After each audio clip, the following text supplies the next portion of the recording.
Esta es una pregunta recurrente a lo largo de las charlas y hace referencia a cómo podemos diferenciar, discernir entre aquello que proviene de la luz, dice aquí, estas son las palabras, quiere decir de los niveles superiores de conciencia, de aquello que forma parte de la actividad de las fuerzas oscuras, de las fuerzas disuasivas, retrógradas. Y es interesante porque para poder determinar este tipo de cuestiones, el ser tiene que tener una condición, una cualidad ya presente, suficientemente despierta en su conciencia, que está relacionada a la vocación interior. Quiere decir, la vocación que el ser tiene que tener ya despierta en alguna medida, tiene que tener despierta en alguna medida, para poder avanzar en su búsqueda interna, en la búsqueda de aquello que solo su espíritu puede ofrecerle. Si un ser no tiene vocación espiritual, vocación superior, él posiblemente, hasta que no despierte esa vocación, no pueda diferenciar jamás lo que las fuerzas de la materia, las fuerzas psíquicas, la capa psíquica del planeta, las fuerzas disuasivas, retrógradas, involutivas, como cada uno quiera mencionarlas, le va a estar ofreciendo. Quiere decir, de algún modo la vocación interna está orientando, está confirmando el orden circulatorio que nuestra conciencia está determinando seguir, afianzar, consolidar, confirmar. Entonces solemos decir, y creo que el año pasado también lo dijimos en estas charlas, que uno recibe aquel a quien se entrega. Si mi vocación despierta, si mi vocación está despierta, mi vocación interior está despierta, lo que voy a comenzar a recibir es aquello que mi vocación despierta en un grado de actividad determinado va a predisponer para mi conciencia. No puedo recibir conscientemente, profundamente, establemente lo que mi conciencia interna tiene dispuesto para mí si continuamente estoy identificado y correspondiendo a las fuerzas de la materia con mi atención, con mi predisposición y sobre todo con mis metas personales, egoístas. Entonces, si solamente tengo prioridades materiales, egoístas, ¿sí?, particulares, y todavía no estoy despierto a metas altruistas, solidarias, entonces es muy difícil que energías de corte superior, simplemente por incompatibilidad vibratoria, puedan anclar en mi conciencia, puedan estimularme. La vida interna, la vida cósmica, el cosmos interno, la esencia que está en nuestro interior, las leyes internas y ocultas que nos rigen o que buscan regirnos de un modo cada vez más amplio, nos tienen que encontrar receptivos. Hacia donde coloco mi conciencia es hacia donde estoy confirmando qué estoy dispuesto a recibir, con qué estoy dispuesto a intercambiar un determinado tipo de ida y vuelta. Entonces, ¿cómo voy a diferenciar lo interno de lo externo si nunca conocí lo interno? Posiblemente no lo sepa diferenciar.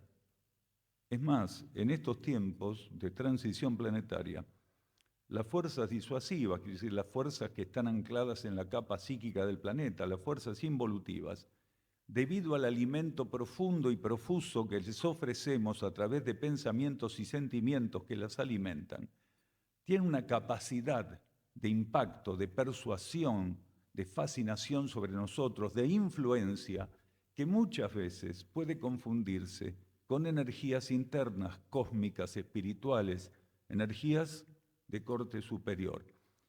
Entonces, indudablemente, como humanidad, tenemos que pasar por la prueba de enfrentarnos a ese espejismo y aprender a dilucidar de qué se trata aquello que está viniendo al encuentro de nuestra conciencia. Entonces, cada uno de nosotros, íntimamente y humildemente, tiene que confirmar hacia dónde coloca continuamente su atención. Si su vocación es seguir profundizando su compromiso con la materia y con las fuerzas psíquicas que envuelven esta naturaleza, que gobiernan cada vez más fuertemente y desequilibradamente esta naturaleza kármica y tridimensional, o ya nuestra atención está volcada a sintonizar y alinearnos con la fuente cósmica interior y espiritual de vida que está presente en nosotros, porque no está fuera nuestro.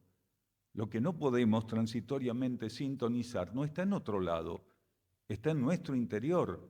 Nosotros somos egos que no podemos alinearnos de modo general con la fuente interna presente en nosotros porque estamos tan identificados, tan empáticos en horizontal con las fuerzas de la materia, principalmente con la capa psíquica de este planeta, que incluso muchas veces, en ciertas etapas, por inmadurez, por desequilibrio, por fluctuancia, confundimos la influencia de estas fuerzas con energías superiores.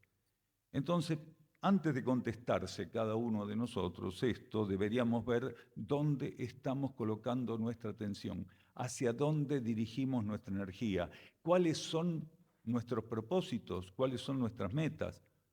¿Estamos atendiendo metas solidarias, altruistas, superiores, cósmicas, universales?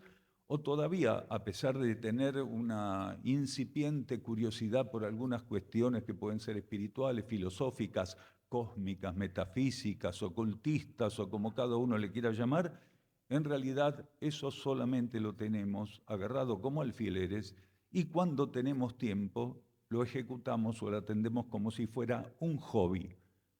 Y la vocación interna es incompatible con la característica o el perfil de hobby.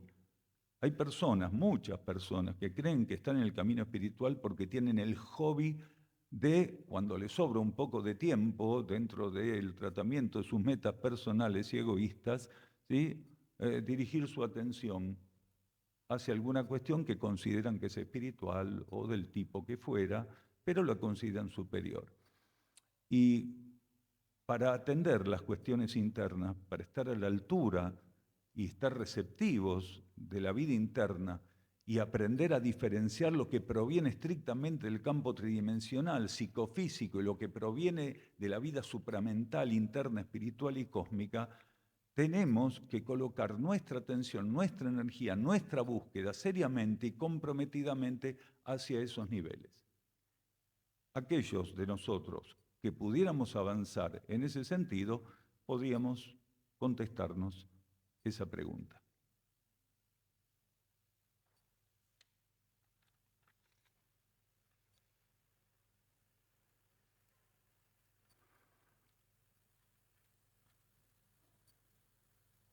Aquí la persona dice, estamos encarnados en una prisión.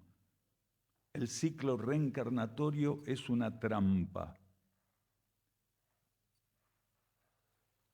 Bueno, por lo menos sabemos que no está cómoda, ¿no? Igual no venimos a la materia a estar cómodos. Ahora, lógicamente que como experiencia evolutiva, esto es una declaración puntual, porque si una persona estando encarnada se siente en una prisión y cree que el ciclo reencarnatorio es una trampa, está mostrando claramente que estos aspectos de los cuales hablábamos hace 2 minutos todavía y transitoriamente no están a su alcance, porque lo único que puede confirmar es la opresión que las fuerzas de la materia le ofrecen y que todavía transitoriamente está restringida su receptividad de la influencia interna. Entonces, nosotros tendríamos que entender que estar en la materia es la gran oportunidad evolutiva que una conciencia tiene, porque no podría transitar los inicios de la evolución si no fuese precisamente en la exteriorización, en el sumergimiento de su conciencia, en el flujo de las sustancias kármicas y tridimensionales. Sustancias sí que obedecen a leyes, sustancia mental, que está regida por las leyes mentales planetarias, sustancia astral emocional, que está regida por las leyes análogas, y sustancia etérico-física, esto, lo concreto. Entonces, nosotros necesitamos evolutivamente, independientemente de adherir o no, necesitamos evolutivamente estar sumergidos en la materia. Es más, necesitamos evolutivamente llegar a un compromiso que incluso nos llegue a sofocar profundamente, porque si no llegamos a este sofocamiento, cosa que seguramente está transitando esta persona, no podemos seguir avanzando. Es un paso fundamental y obligatorio que en algún momento la conciencia, cuando estás en el lado externo de la vida, porque la vida tiene dos polos, un lado interno y un lado externo. Nosotros estamos acá bajo ley de karma y acá sentados en esta silla, que son bastante incómodas, esta es mejor, pero bueno, ¿sí? Son privilegios que tiene el que habla a veces. Entonces, sentados aquí, nosotros tenemos que hacer experiencias puntualmente, ¿sí?, relativas a este campo psicofísico. No tenemos escapatoria. Sabemos que hay personas que incluso dicen, ay, quiero volver a mi casa, quiero desencarnar y volver a mi casa. Si hicieras eso, te mandan de vuelta para acá. Ni se te ocurra volver si no te llaman. Y todos sabemos que la vida, la ley de karma, el cosmos, tiene todos los mecanismos para sostenernos del lado externo de la vida, quiere decir mantenernos encarnados aunque no nos guste, y aunque nos quisiéramos quedar, volver al lado interno de la vida, porque la energía sabe hasta dónde tenemos que estar. Y no vamos a estar ni un segundo más ni un segundo menos que aquello que las leyes que gobiernan este proceso determinen. Entonces, no es una cárcel, es la única manera que tenemos de ir haciendo algo que no siempre lo vemos, ni lo internalizamos, ni lo confirmamos de esa manera, que es el dominio de las leyes etérico-físicas, astrales, emocionales y mentales. Nosotros estamos encarnados para dominar básicamente bajo ley de karma 3 leyes: las mentales, las emocionales, astrales y las etérico-físicas. ¿Cómo lo hacemos? ¿Sí? ¿Andamos por ahí viendo cómo hacer? No. Nosotros cuando encarnamos nos revestimos de sustancia psicofísica. Se nos ofrece una mente que responde a las leyes mentales del planeta, un cuerpo astral emocional que responde a las leyes astrales emocionales del planeta y un cuerpo etérico-físico que responde a las leyes etérico-físicas, que es el patrón concreto del planeta. Esos 3 elementos son una entidad que se llama personalidad. La personalidad es la combinación de esos 3 elementos. ¿Y qué tenemos que ver con esos 3 elementos? Y cuando encarnamos estamos cumplimentando una ceremonia, la ceremonia encarnatoria. ¿Y quién encarna? Porque la personalidad ya vemos que no es quien encarna, la personalidad es el conjunto de sustancias psicofísicas del planeta que se nos ofrece para consolidar una experiencia. ¿Quién encarna? El ego. Como el alma no puede ingresar a la materia por incompatibilidad vibratoria, el ego es el enviado del alma. En una ceremonia de extensión hacia la sustancia tridimensional y kármica, el ego ingresa a la materia. Entonces la materia no es ninguna presión, no es ninguna prisión, la materia no es un castigo. La materia es el campo necesario donde nosotros tenemos que experimentar el dominio de las leyes, que en esa etapa, en esa coyuntura, en ese sistema solar y en ese planeta y en ese sector de la vida cósmica, la energía que todo lo rige considera que es el mejor lugar para nosotros. Nosotros estamos encarnados ahora aquí porque transitoriamente no podemos sintonizar, por más que quisiéramos, en la fantasía que tenemos a veces algunos, no podemos sintonizar ninguna otra energía que la superficie de la Tierra. El patrón vibratorio evolutivo que hoy se nos brinda aquí como soporte para las experiencias es el único que transitoriamente en nuestro estado de conciencia podemos experimentar. Entonces, si vemos la materia como una prisión de la cual hay que escaparnos rápidamente, si vemos el círculo kármico o la rueda kármica, como se solía decir en otras épocas, en el ciclo anterior, como algo que es en realidad una trampa, no entendimos mucho. Y si a eso le sumamos que a lo largo de un largo proceso que forma parte de esta rueda kármica, empezamos a cargar, a edificar, a confirmar erróneamente, pero a confirmarlo finalmente, una cantidad de preconceptos y prejuicios que nos alejan de una comprensión y de un discernimiento profundo respecto a algunas cosas, podemos decir que la situación se agrava.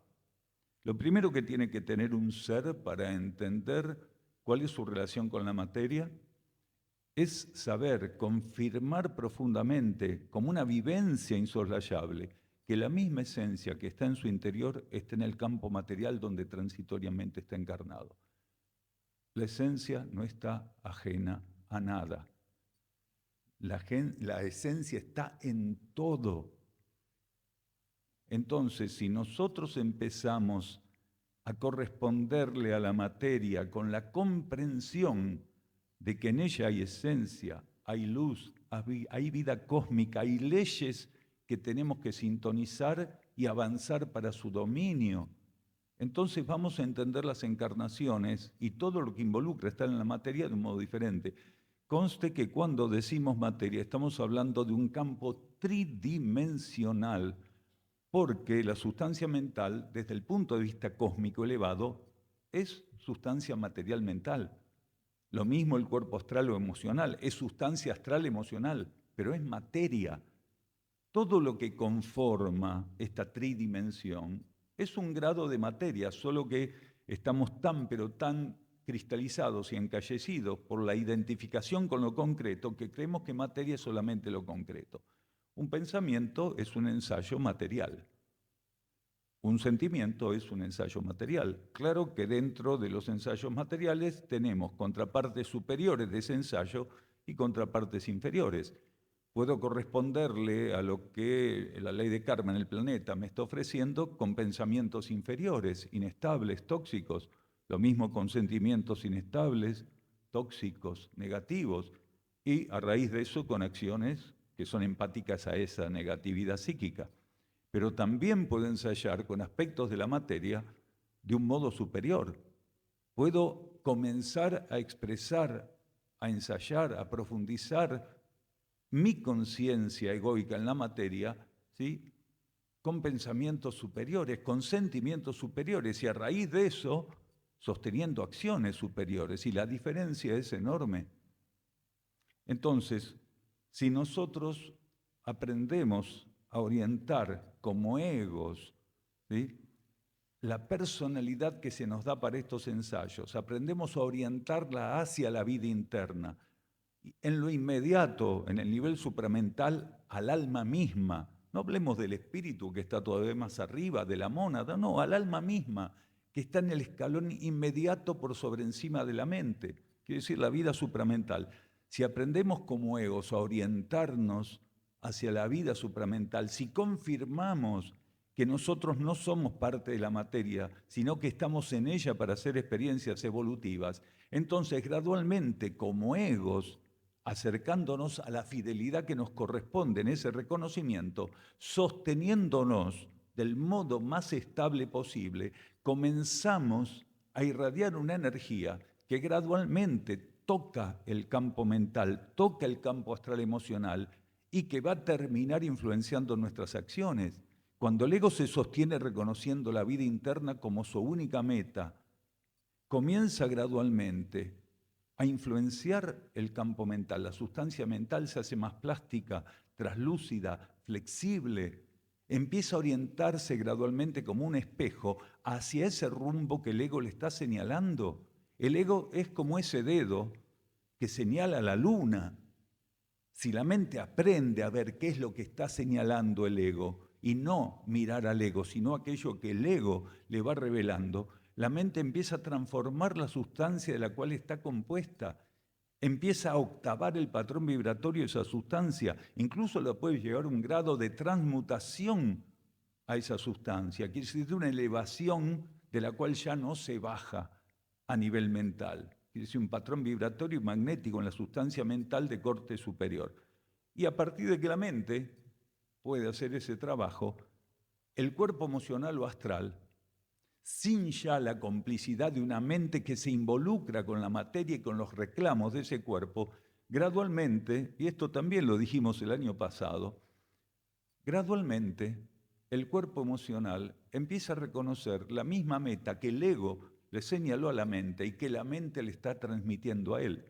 Alguna vez decimos en estas charlas que el cuerpo mental, la mente, tiene su idioma, el cuerpo emocional o astral el suyo, pero como cada uno habla varios idiomas, eso incluye el idioma del otro cuerpo, no importa que el ego, ¿sí?, esté orientando a la mente, que habla el idioma de las ideas y de las leyes mentales, y al cuerpo astral, que habla las leyes, el idioma de las leyes astrales emocionales, pero ambos cuerpos hablan los dos idiomas. Por eso es posible armonizar el proceso mental con el proceso emocional. No tienen por qué verse como campos absolutamente irreconciliables, que es aquello que resultó de nuestra identificación con la materia, porque cuando nuestra psiquis se identificó brutalmente con la materia, se dio eso, que es una frase bastante conocida y que se aplica en sentidos geopolíticos y en otros sentidos, que es divide y triunfarás. Las fuerzas de la materia dividieron la comunión en la cual tenían que funcionar, a través de la cual tenían que funcionar la mente y el centro emocional. Pero a partir de que el ser logra romper ese hipnotismo que le propone la materia y el ego encuentra respuesta en la mente, se produce un efecto dominó que gradualmente va llevando al campo psíquico a la unificación, que es una correspondencia empática, no hepática, ¿sí? A una correspondencia empática, ¿sí?, de energías que obedecen a las dos leyes fundamentales, que son las que, resolviendo en términos de armonía y equilibrio, nos van a permitir poder realizar tal vez por primera vez genuinas acciones superiores.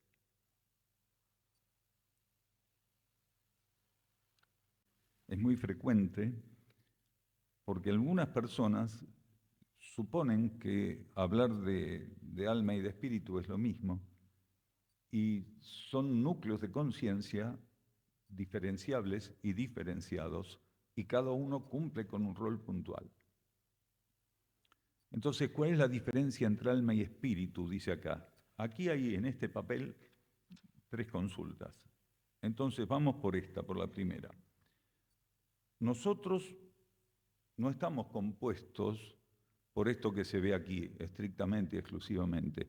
Esto que vemos aquí es apenas el vislumbre del asomo de la energía que realmente somos, que realmente está presente profundamente en nosotros. La energía se asoma al mundo de la materia y por una identificación compulsiva con lo material, nosotros creemos, o la mayor parte de las personas cree, que somos esto que asoma acá, ¿sí? Esto que se puede mirar, ¿sí?, que a veces engorda, a veces adelgaza.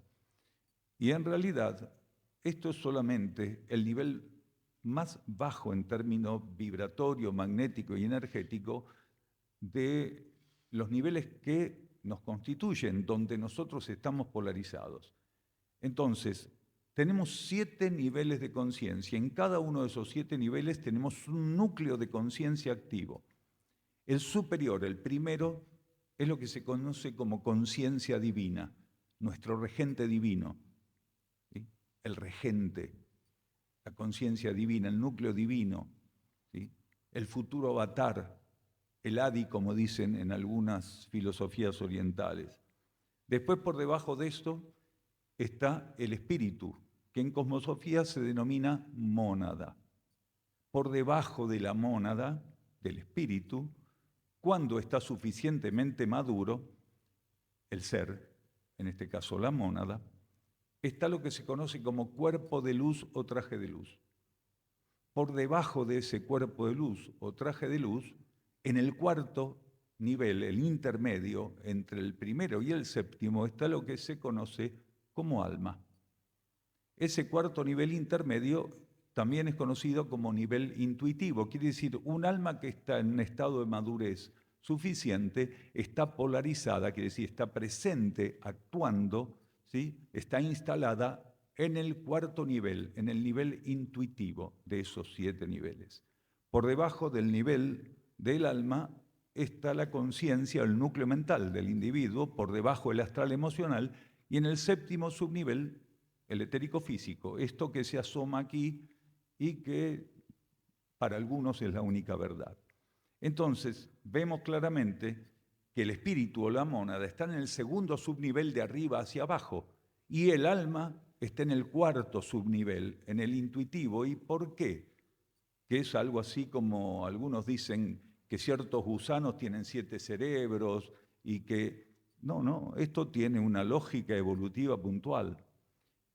El ser necesita dominar e interrelacionar a través de ese dominio las leyes de distintos niveles de la vida cósmica.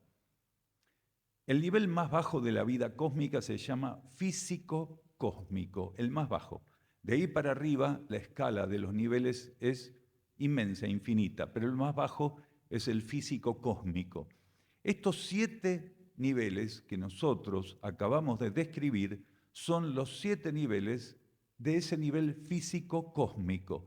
El superior nivel del físico-cósmico es ese nivel divino del cual hablamos. Y el inferior del físico cósmico es el etérico físico. A veces genera confusión porque la palabra físico hace confundir a las personas creyendo que cuando hablamos del nivel físico cósmico estamos hablando del cuerpo etérico físico, del cuerpo concreto del individuo.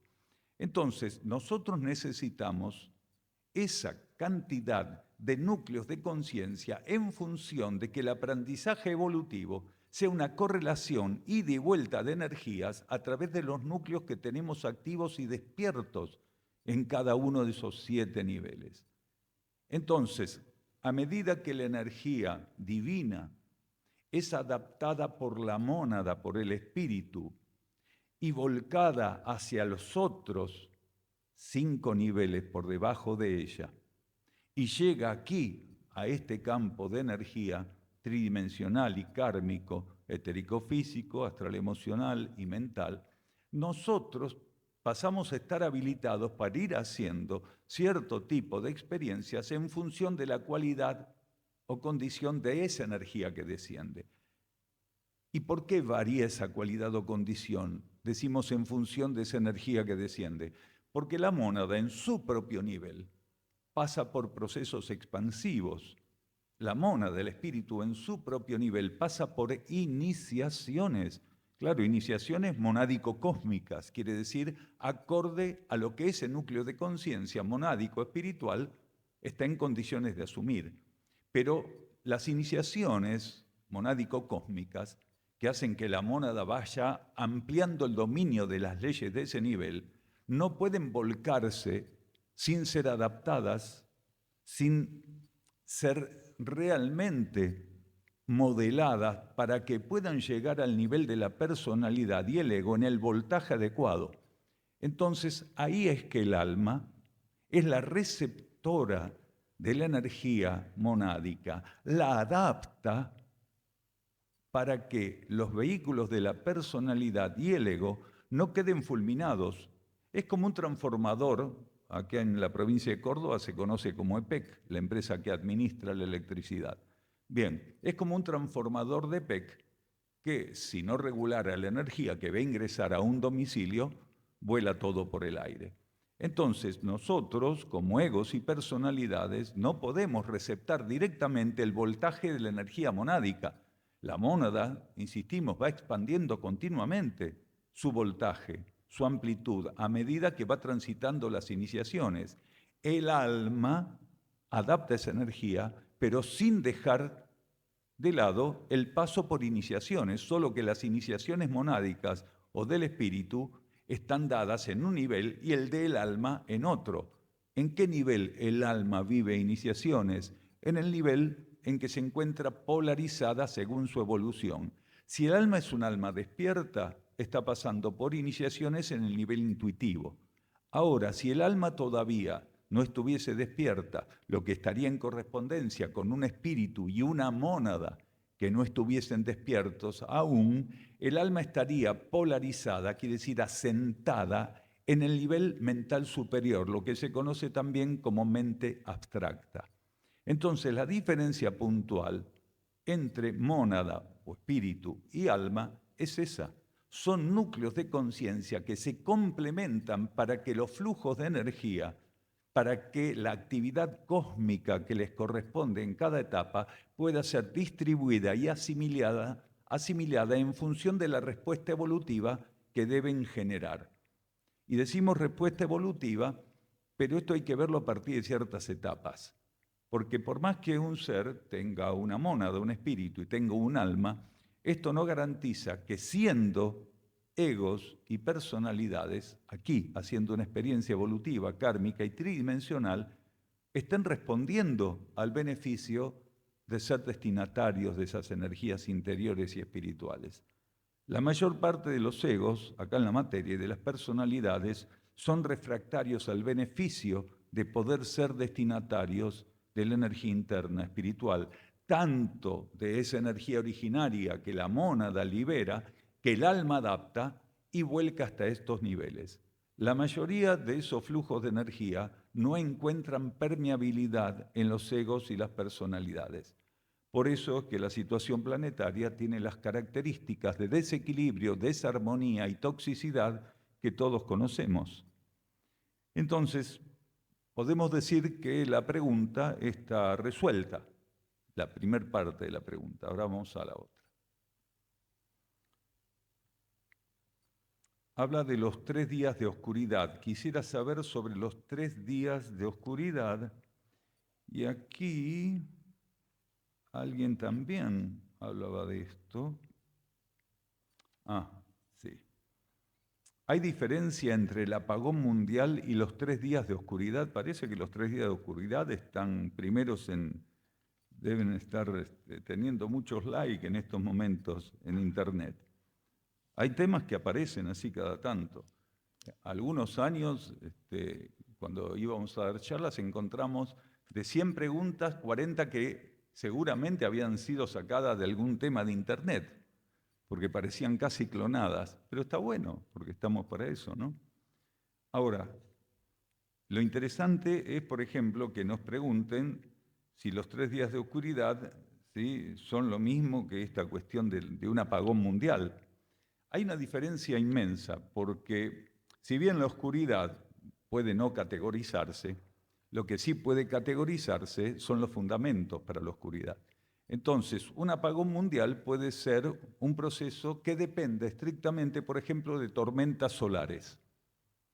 Puede haber un grado continuo, fuerte, contundente, de tormentas solares o de algún tipo de bombardeo radial cósmico, cierto tipo de patrón vibratorio y magnético que se conoce como bombardeo radial o rayos cósmicos, y eso puede generar un colapso a nivel mundial del suministro de energía eléctrica y a consecuencia de un efecto dominó, otra cantidad de cosas que nos imaginamos en un planeta que de repente no tiene ninguna posibilidad de flujo eléctrico. Comunicaciones, problemas de salud, ¿sí?, y otras tantas cosas más. Pero los 3 días de oscuridad son otra cosa. Según la jerarquía de instrucción, quiere decir conciencias de alto nivel evolutivo que en los últimos 40 años están pasando informaciones a través de seres que tienen la capacidad, la receptividad de recibirlas.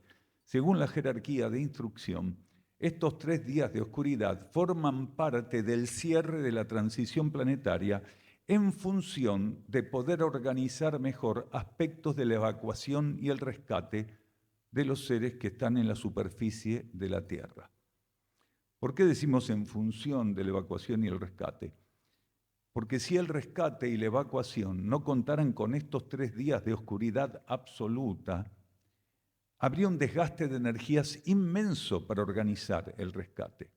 No nos olvidemos que lo que nosotros llamamos oscuridad depende de la miopía y la identificación que tenemos por la concentración en algo que nos llevó a una deficiencia muy grande, que es el mundo de los sentidos. Lo que nosotros llamamos oscuridad y cómo la vivimos es propia de una humanidad primitiva y kármica que depende de los sentidos. Por ejemplo, no existe la oscuridad en civilizaciones superiores a la nuestra.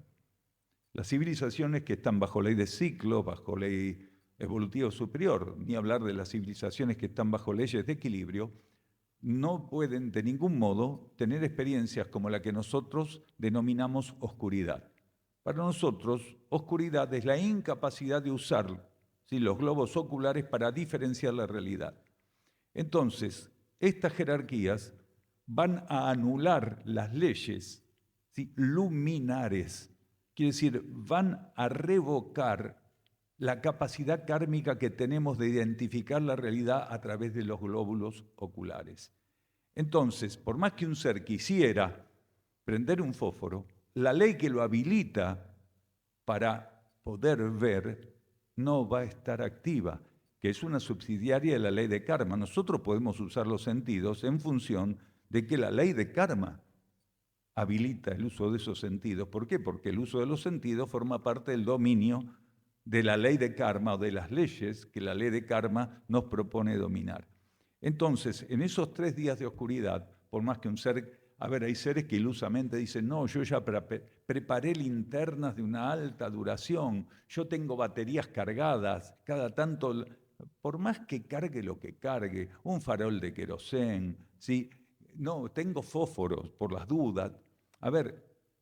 El fósforo lo va a querer prender, el efecto químico va a funcionar, pero la luz no va a aparecer. El ser va a prender la linterna, no va a estar descargada. Lo que está anulado es el principio kármico que a usted le permite utilizar el sentido de la vista. Entonces, esto es muy interesante porque no hay forma de prepararse para esto. Hablamos de forma egoísta de prepararse para esto. ¿Por qué decimos forma egoísta de prepararse para esto? Porque nosotros, de un modo u otro, alguna vez finalmente, vamos a tener que colocar nuestra conciencia orientada hacia la luz interna, hacia la vida interna, hacia la esencia, hacia las leyes interiores, hacia el principio cósmico que para la mayoría ni siquiera es una teoría porque ni siquiera se da el beneficio de aceptarlo.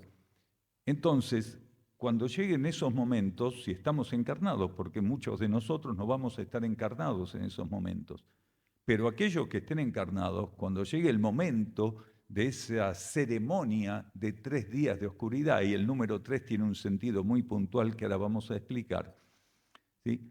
Cuando llegue ese momento, el ser tiene que ir hacia la búsqueda de lo que la mayoría vino demorando, que es la búsqueda del contacto, de la donación, de la comunión con su esencia cósmica interior, donde cada uno de nosotros estuviese, nos tocara estar cuando llegue ese momento, aquietarse, silenciarse y en reverencia vivir con gratitud, poder participar de un campo de energía que está siendo redimido, que está pasando por un proceso de redención, de elevación, de rescate.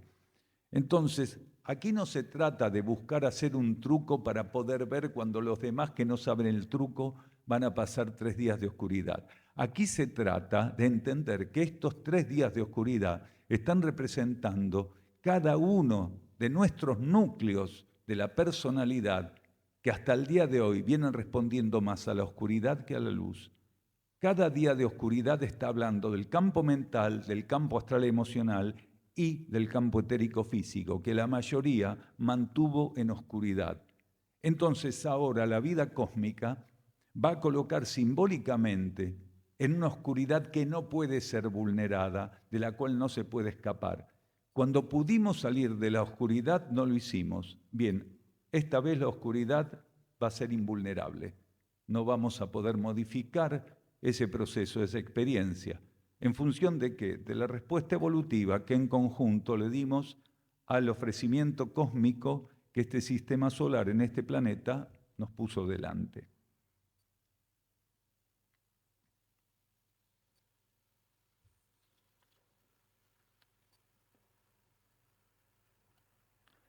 Acá dice sobre el rescate planetario cuando comience el movimiento de los elementos de la naturaleza.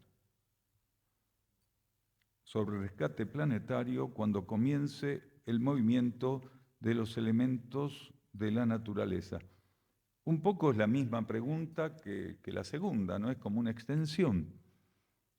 Es interesante porque en algunas instancias se habla, no solo en cosmosofía, en distintas ramas que tengan tendencias de esta naturaleza, se suele hablar de que en las instancias finales del cierre de la transición planetaria va a haber grandes movimientos que involucran a los elementos de la naturaleza. Se habla del fuego, ¿sí? Del agua, ¿sí? De los vientos, bien, del elemento tierra convulsionando. Quiere decir, los 4 elementos, ¿sí? ¿Recibiendo qué? ¿Respondiendo a qué? ¿Haciendo qué? Respondiendo a órdenes inteligentes. Porque la naturaleza, lo que nosotros llamamos naturaleza, y que entendemos tan mal y limitadamente, es mucho más de lo que podemos percibir. La naturaleza es el envoltorio que utiliza la supranaturaleza, que es la condición superior y oculta de la vida planetaria en este caso, para aplicar, para generar las condiciones evolutivas que en cada ciclo y etapa son necesarias. La naturaleza está compuesta de fuerzas y de leyes y de entidades de un modo en particular que son la respuesta y el ofrecimiento que según nuestro estadio evolutivo en la superficie del planeta van a generar las condiciones, la escenografía adecuada para que ensayemos la evolución. Quiere decir, un ser que está relativamente colocando su propia naturaleza al servicio de su propia e íntima supranaturaleza, va a mantener una relación con la naturaleza general del planeta, de una condición muy diferente que aquel que lleva su propia naturaleza psicofísica al compromiso con las fuerzas de la materia. Entonces, ¿cuál es nuestra participación aquí en la vida planetaria? Demostrar si nuestra naturaleza psicofísica vamos a confirmarla en complicidad con las fuerzas de la materia, o por el contrario, vamos a donarla, vamos a colocarla en ofrenda, en ofrecimiento de la supranaturaleza que en nosotros está tan presente como en el resto del cosmos. ¿Cuál es nuestra supranaturaleza? Esos 4 niveles que están por arriba de la mente. Nuestra alma forma parte, es el primer escalón de nuestra supranaturaleza, nuestro cuerpo de luz, nuestra mónada. ¿Y qué decir del primer nivel, que es nuestra conciencia divina, lo divino en nosotros? Entonces, estos 4 elementos van a responder a la supranaturaleza. Y está en nosotros que esa composición, porque también esos 4 elementos simbólicamente están en nosotros, ¿sí? Nos son ofrecidos como un campo de expresión, de ensayo, de profundización, de dominio de leyes. Nosotros tenemos que colocar nuestra constitución tridimensional, donde esos 4 elementos están disponibles, a disposición de lo que en esa instancia, ¿sí?, va a involucrar al contexto general cuaternario de elementos que están bajo ley de karma, en este caso para la superficie de la Tierra. Pero hay algo más interesante. En la Biblia, en el Apocalipsis de Juan, habla de los 4 jinetes. ¿No les suena 4 elementos, 4 jinetes? Los 4 jinetes del Apocalipsis son los 4 elementos respondiendo a la voluntad cósmica superior, haciendo su trabajo. Entonces, hay personas que deben decir, si no escucho cascos de caballo que vienen, está todo bien. Todavía los jinetes no se acercan. Bien, cada uno tiene su propia forma de entender lo que viene. Pero estemos atentos porque los 4 jinetes del Apocalipsis son los 4 elementos respondiendo a la voluntad cósmica que va a operar esos 4 elementos en función de generar las condiciones para que este planeta en su superficie trascienda la ley de karma y propicie el advenimiento y la actividad profusa de la ley evolutiva superior o ley de ciclos. Esos 4 jinetes trabajan para la vida cósmica. No son, una actividad macabra, tóxica, diabólica. Muchas personas entienden o malentienden el Apocalipsis, que en griego significa revelación, no caos, ¿sí? Entienden el Apocalipsis como una maldición que tiene que vivir la humanidad. Pero ¿por qué la humanidad tendría que vivir el Apocalipsis? Tendría que vivirlo porque no pudo captar la esencia del patrón profético ni la pudo aceptar, que está presente en el Apocalipsis de Juan, porque Juan, como un buen profeta que era, tuvo una visión profética que, de no transformarnos como humanidad, podía desenvolverse del modo en que él lo escribe, como todo profeta. Los profetas lo que hacen es colocar simbólicamente elementos que sirvan para tocar nuestra conciencia y llevarnos, en caso de que estemos receptivos, a transformarnos. Nuestra humanidad, habiendo recibido un aporte tan puntual, un estímulo tan puntual de lo que podía ocurrir si no nos transformábamos, igualmente no se transformó. Por lo cual no sabemos, porque nadie lo sabe, con qué intensidad o en qué medida se va a cumplir lo que está descrito por Juan a partir de que no nos transformáramos. Entonces, ¿será que aquellos que no se transformaron y aquellos que en alguna medida sí se transformaron van a vivir lo que ocurre en la vida planetaria del mismo modo? ¿Será que la ley nos engañó y que no importaba, como dice Cambalache, la Biblia junto al calefón, todo es igual, nada es mejor? ¿Será así? Desde el punto de vista filosófico, espiritual, que consideramos cosmosofía, cada ser va a vivir el cierre de la transición planetaria en función del nivel de conciencia que haya alcanzado, del nivel de comunión, de sintonía, de alineación con los aspectos internos de la realidad.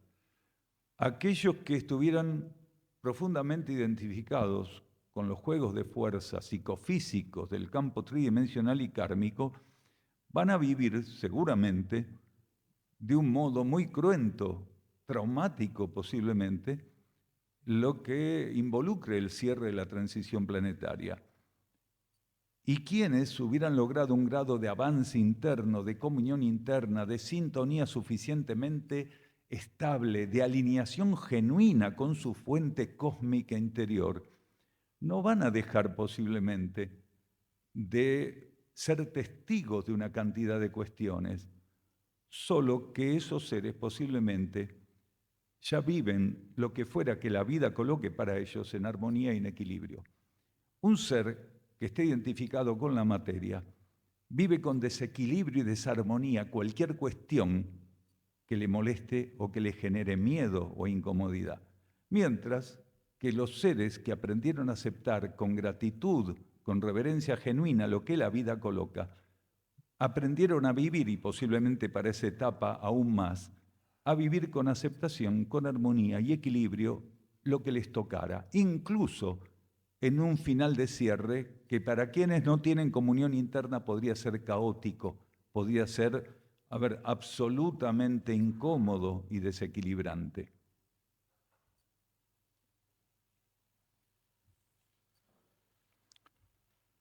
Entonces, agregamos que el tema del rescate planetario está ligado, y no de ahora, sino de hace muchísimo tiempo, está ligado a la distribución, a la reorganización de la presencia en función de las condiciones y necesidades evolutivas del conjunto de nuestra humanidad, como también de los individuos que específicamente la componen. Ninguno de nosotros ante la mirada cósmica es igual. Todos somos absolutamente idénticos en esencia, pero no en conciencia. Entonces, el rescate, la evacuación, es una selección que se ejerce cósmicamente sobre los distintos atributos, condiciones que cada individuo tiene en el marco general de la humanidad. Por eso, cada ser en el rescate va a entrar en contacto con aspectos vibratorios, energéticos y magnéticos únicos en función de lo único que él mismo es. Si bien va a haber conjuntos y movimientos conjuntos de rescate y evacuación, la vivencia íntima y profunda de cada individuo con la energía del rescate va a ser absolutamente inédita. Dos seres no van a vivir del mismo modo el rescate. No existen seres que pudieran vivir del mismo modo el rescate. porque el ser ante el rescate primero tiene que colocar algo que nadie puede colocar por él. ¿Qué es eso? Haber dado el primer paso de una ceremonia que tiene que ser entendida como el rescate de sí mismo. Un ser rescatado es asistido por la jerarquía cuando él dio el primer paso y se rescató ¿de qué? De la influencia que las fuerzas de la materia buscan imprimir sobre su conciencia.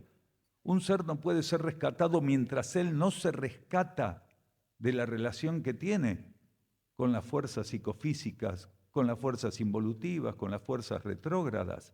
Entonces el rescate por parte de la jerarquía es un proceso que tiene que dar inicio primero en el campo individual e íntimo del individuo.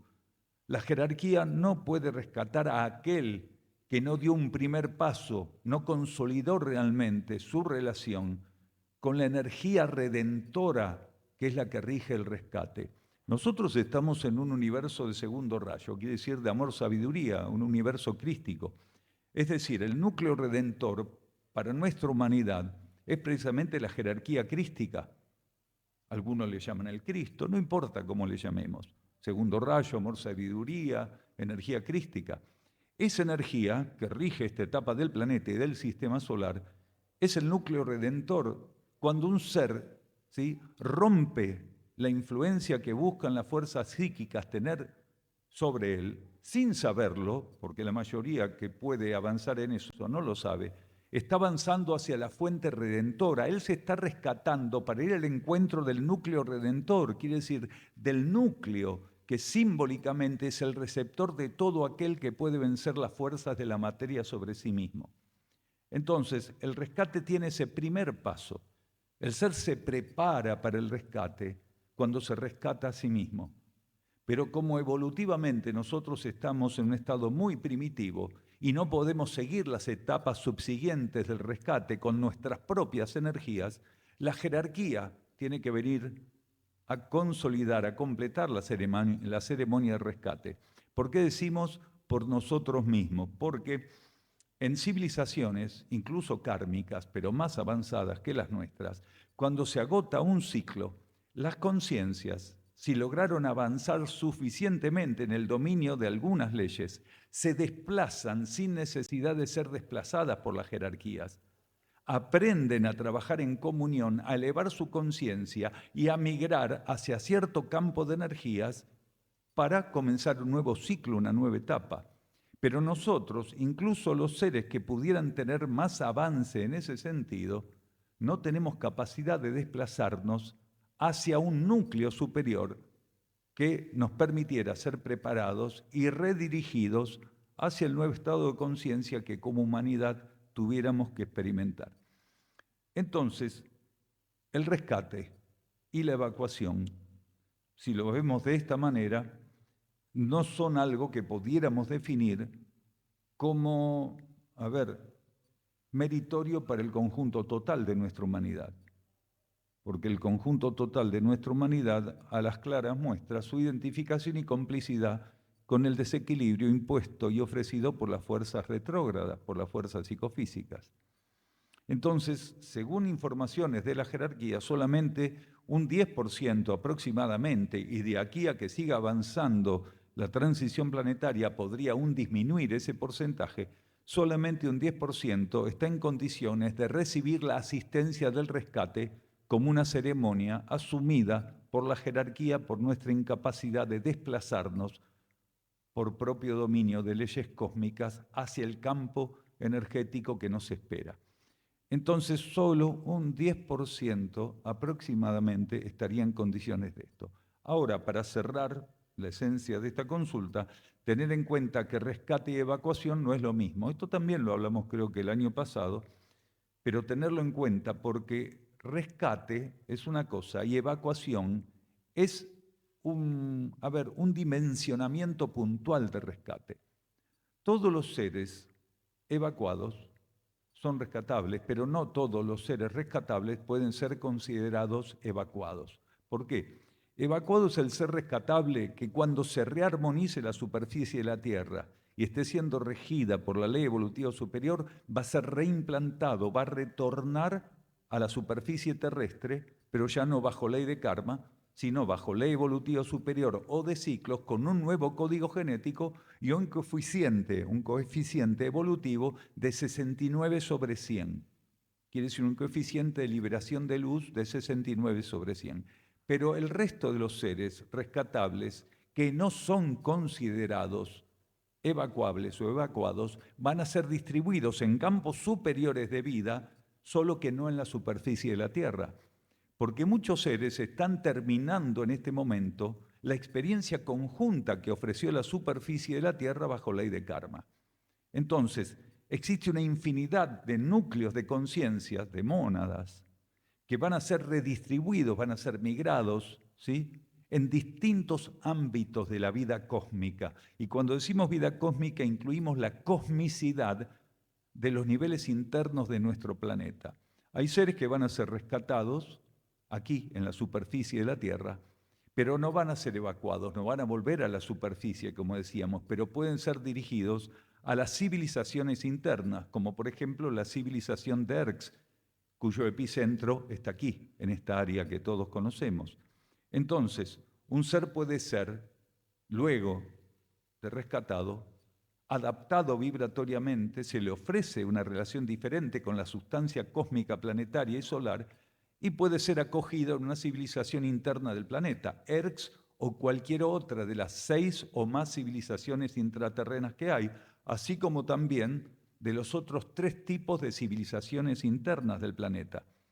Porque en realidad nosotros solo conocemos 7 civilizaciones internas del planeta reveladas, las 7 civilizaciones intraterrenas, pero por sobre encima evolutivamente de esas civilizaciones, de esas 7 intraterrenas, hay intraoceánicas, ¿sí?, hay intraígneas e intraaéreas, quiere decir, hay civilizaciones en los niveles, en las dimensiones sutiles de cada uno de esos 4 elementos. Volvemos a los 4 elementos, no solo del elemento tierra, donde están los intraterrenos. Cada uno de los 4 elementos tiene dimensiones adecuadas evolutivamente para ofrecer campos de ensayo evolutivo según lo que las conciencias destinadas a esos campos requieren.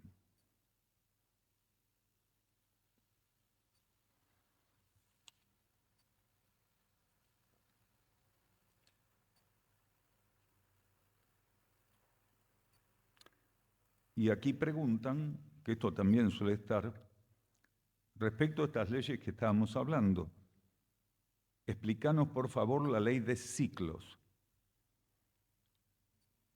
De algún modo, la mayoría de las personas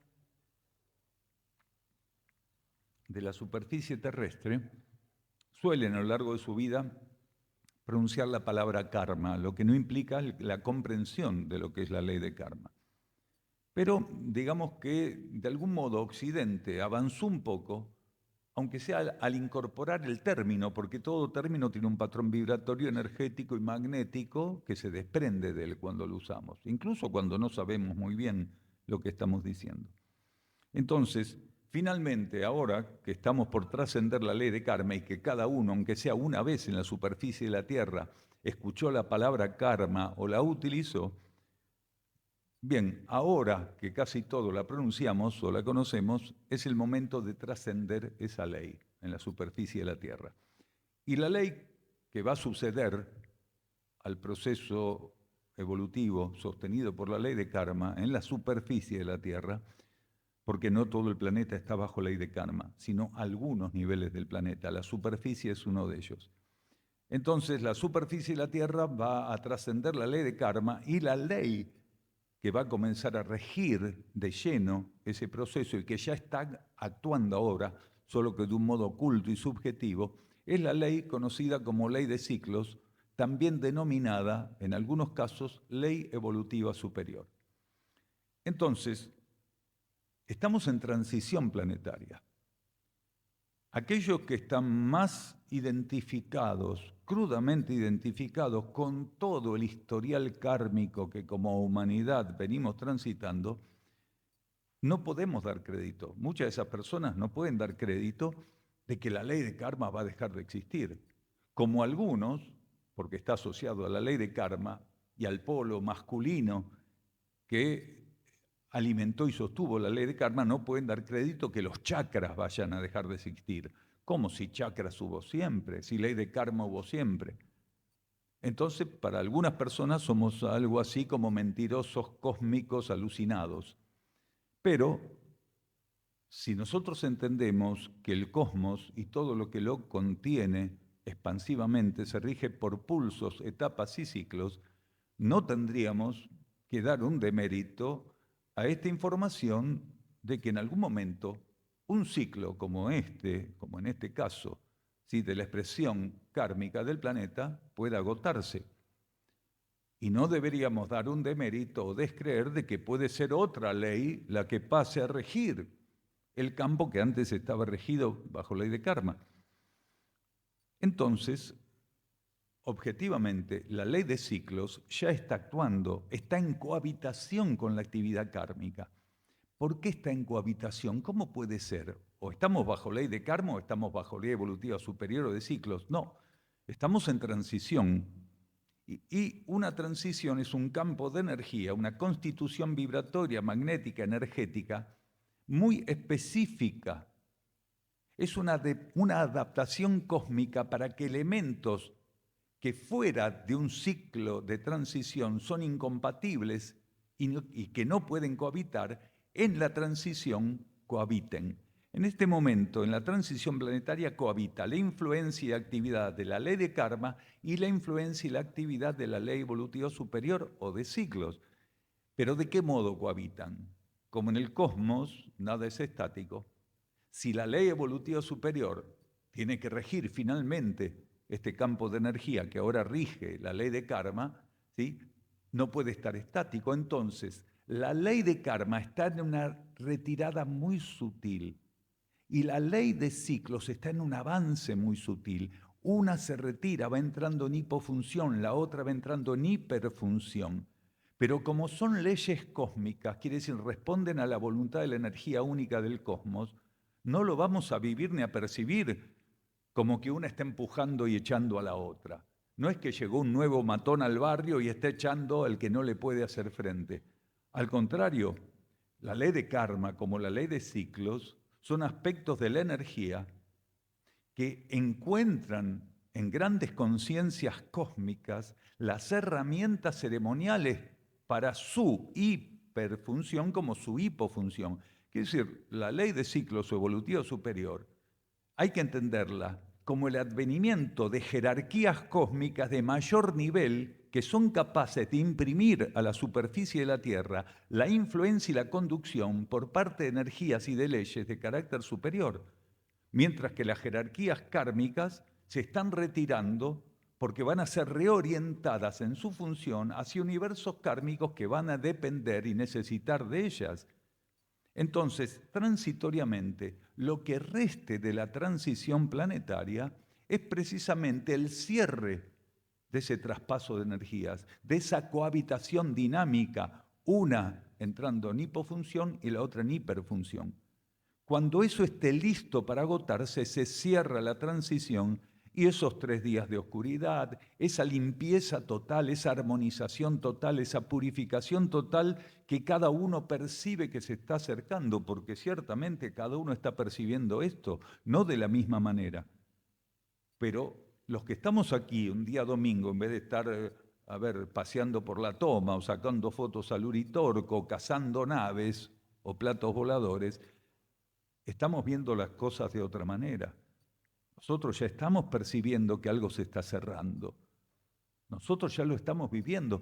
Que algunas personas podamos o no ponerlo en palabras es otro tema. No importa si un ser puede poner en palabras. Aquí no se trata de ver quién lo pone mejor en palabras, quién puede tener un dato más o menos. Aquí se trata de la relación que la conciencia tiene con una verdad que está buscando ser percibida, ser aceptada, ser profundizada y encontrar en nosotros medios para su aplicación y revelación.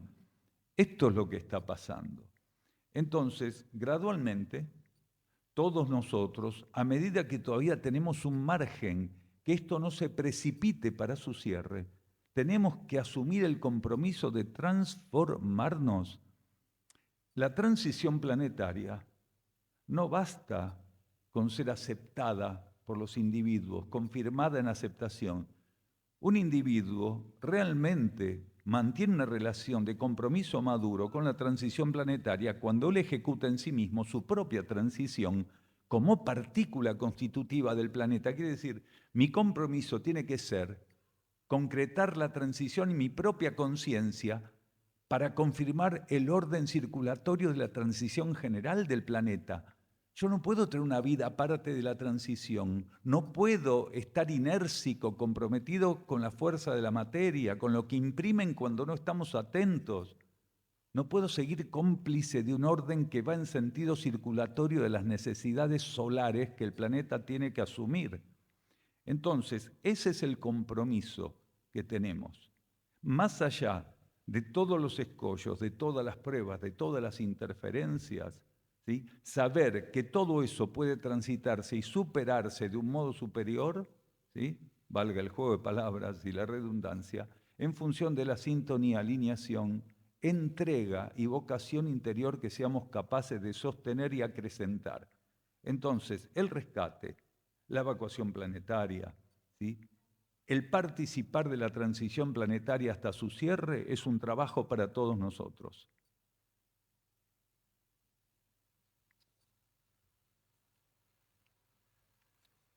Y la ley de ciclos, finalmente, que faltó una parte de la explicación, tiene 3 etapas, cosa que la ley de karma no tiene. La primera etapa en la ley de ciclos para una civilización y quienes la componen es ser receptores, destinatarios de un estímulo jerárquico. Cuando una humanidad está bajo ley de ciclos o ley evolutiva superior, ya está instalada en un campo que está para ser ensayado de ese modo, recibe estímulos jerárquicos. El conjunto recibe estímulos jerárquicos. Esos estímulos jerárquicos, que son el primer paso de la ley de ciclos, tienen que ser receptados. Todos tienen que ser receptores, tienen que dejarse permear por eso. No van a generar oposición, porque eso se ensaya, la oposición, el rechazo se ensaya bajo ley de karma. Para eso está la ley de karma, para ensayar los desvíos, los rechazos, la inercia.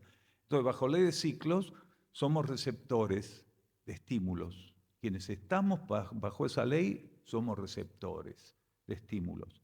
El segundo paso, el segundo ciclo de la ley de ciclos, la segunda etapa, es la capacidad de profundizar el estímulo recibido.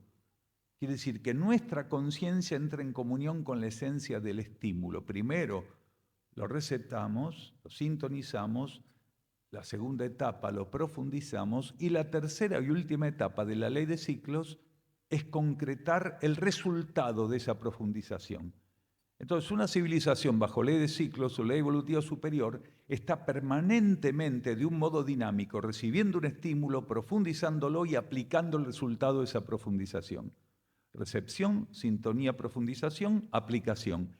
¿Con qué diferencia? Que cuando se renueva la primera etapa, después de haber pasado por la tercera y última, el estímulo que vamos a recibir es mayor, más amplio, más profundo. Y la evolución es vertiginosa. Bajo ley de karma es muy lenta la evolución. Bajo ley de ciclos es muy activa, es vertiginosa.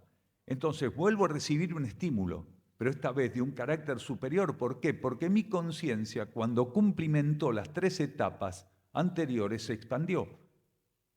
La conciencia que está bajo ley de ciclos, en cuanto completa los 3 ciclos, se expande, vive un pulso expansivo, por lo cual va a recibir en el primer ciclo subsiguiente un estímulo mayor que en el primer ciclo anterior. Vuelve a profundizar sintonizando, vuelve a ejecutar, se expande, otra vez pasa a recibir el primer estímulo de la tanda subsiguiente, pero de un carácter aún más profundo y mayor. Entonces, bajo ley de ciclos no vamos a ensayar las dificultades que ahora tenemos que ensayar, que son muy útiles. Pero para llegar a la ley de ciclos, primero tenemos que aprender a estar en armonía, en equilibrio, frente a las dificultades, que es la única manera de poder pasar a la ley de ciclos, donde ya no se ensaya el rechazo, el desequilibrio, la desarmonía, la envidia, el miedo, la toxicidad, la negatividad, el rechazo, la negación. Bajo ley de ciclos Ya no hay oportunidades maravillosas de equivocarnos. Por eso tenemos que aprender a equivocarnos ahora. Tenemos que aprender a ser flexibles, a trabajar en sentido contrario al error. Esto es fundamental. Si queremos acompañar lo que resta de la transición planetaria, no tenemos que guardar o alimentar rigideces. Tenemos que ser flexibles y permitir que la vida nos coloque del modo más contundente a su alcance y en base a nuestra aceptación lo que fuera que la vida crea que tenemos que ensayar. Porque no queda tanto tiempo. Hay muchísimos seres aquí en la superficie del planeta que están en una etapa intermedia. Según la actitud que tengan ahora en la transición, van a definir su condición de rescatabilidad. No es que está todo definido. O no sos rescatable y vas a universos más primitivos, formás parte del 90%, o sos rescatable. No, mientras dure la transición, muchos seres tienen que aprovechar la transición precisamente para transicionar, porque estando bajo ley de karma, la misma transición, ¿sí? Y el tránsito de esa transición no deja de ser una prueba. Muchos seres van a estar a prueba para definir su condición de rescatabilidad según apliquen su conciencia y su actitud en la transición. Entonces, no es que está todo echado. Ya hay un grupo selecto, seleccionado, ¿sí? Que esos se salvan, esos van a ser rescatados. Y el resto va todo el hercólubus, como dicen en algunas líneas evolutivas. No, no es así. Hay un porcentaje que no va a tener posibilidad de ser parte, partícipe, destinatario del rescate. ¿Por qué? Porque están en un margen tal que no van a poder dar un salto tan grande como para definir su condición de rescatabilidad. Y hay quienes sí ya están asignados para el rescate porque el nivel evolutivo que tienen, aunque son un pequeño porcentaje, ¿sí? Ya garantiza que esos seres sean rescatables. Claro que ni unos ni otros recibieron una carta de compromiso diciéndole usted queda y usted se va.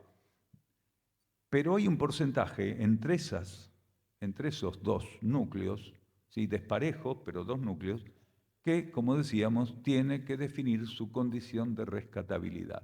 Entonces, parte del trabajo de muchos de nosotros aquí es acrecentar el compromiso de ser y hacer incansablemente lo mejor hasta el fin, como dice un mantra que también ejecutamos en Sierra del Cielo, en las reuniones mántricas, ¿sí? Ser y hacer incansablemente lo mejor hasta el fin. Es un mantra que tiene origen en un grupo de Brasil, pero es un mantra universal que sugerimos tener en cuenta, porque muchas veces no tenemos en cuenta que ser y hacer incansablemente lo mejor hasta el fin es lo que nos va a definir precisamente al final de todo este proceso de transición.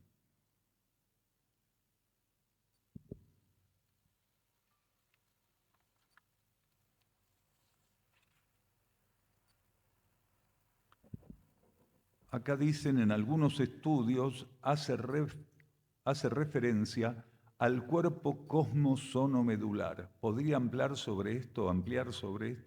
No es cuerpo cosmosonomedular, es circuito cosmosonomedular. El circuito cosmosonomedular es lo que se conoce como consciente derecho. Cosmosonomedular es medio engorroso, ¿sí? Parece demasiado sofisticado, ¿sí? Se habla, a veces aclaramos que cuando hablamos del nuevo circuito de energías que está ya comenzando a despertar desde hace unas cuantas décadas en algunos seres, en algunos, no en toda la humanidad, ¿sí? Aclaramos que el consciente derecho también se lo conoce como campo cosmosonomedular, que está relacionado a energías creativas, ¿sí? Que hacen del sonido una herramienta de expansión creativa. Por eso se llama cosmosonomedular. Es una herramienta relativa a un tipo de sonido superior que está relacionado a la actividad cósmica de la energía en el campo etérico del cuerpo humano. Medular habla más que nada de radical a nivel del cuerpo etérico humano.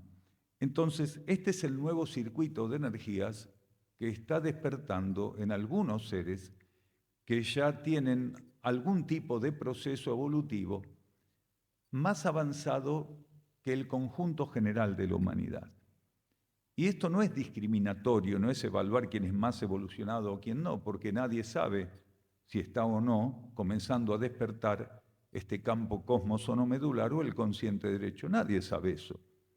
Porque salvo que un ser esté capacitado intuitivamente de recibir la información y de recibirla con impersonalidad, con neutralidad, ¿sí? Con humildad, no la va a recibir. Ahora, él puede tener ambición espiritual y filosófica y creer que lo tiene despierto. Bien, ese es otro tema. Sabemos que la ambición ocupa un nicho muy particular en nuestra humanidad. Entonces, decíamos que solamente una minoría está viviendo el despertar de este consciente derecho, que es un circuito de energía del mismo modo que lo es el circuito de chakras. Ahora, la diferencia es sustancial, ¿sí? El efecto y el porqué del consciente derecho es totalmente diferente al del sistema de chakras. El sistema de chakras fue, y vamos a empezar por el sistema de chakras para que podamos entender el consciente derecho, el sistema de chakras fue la organización de energías que nos ofreció la conciencia planetaria, la conciencia cósmica, solar y planetaria, para que pudiéramos empatizar y hacer experiencias evolutivas bajo ley de karma en el contexto de la polaridad masculina que rigió el planeta hasta 1988. Un circuito de energías no es una casualidad, no es un capricho evolutivo, no surge de la nada. No es que alguien vino y dijo, ¿qué tal si inventamos los chakras o decimos que existen los chakras? Los chakras son una realidad que como realidad, fueron tan necesarios como el oxígeno para poder respirar. Los chakras eran núcleos y son núcleos de energía que nos sirvieron para interrelacionarnos con los aspectos de las leyes que bajo ley de karma nos eran ofrecidas en el contexto del polo masculino que rigió el planeta hasta 1988. Excusen que tengamos que repetir, pero esto tiene que quedar claro. El sistema de chakras tuvo vigencia absoluta hasta 1988, donde se extinguió por primera vez la energía que regía la vida planetaria, la energía masculina, extrospectiva, de exteriorización positiva que regía el planeta. A partir de 1988, la jerarquía cósmica, ¿sí?, en comunión con la jerarquía solar y planetaria, habilitaron la ceremonia de mudanza del polo energético del planeta y comenzó la actividad femenina, introspectiva, de interiorización, negativa en el buen sentido de la palabra. Negativa en el buen sentido de la palabra.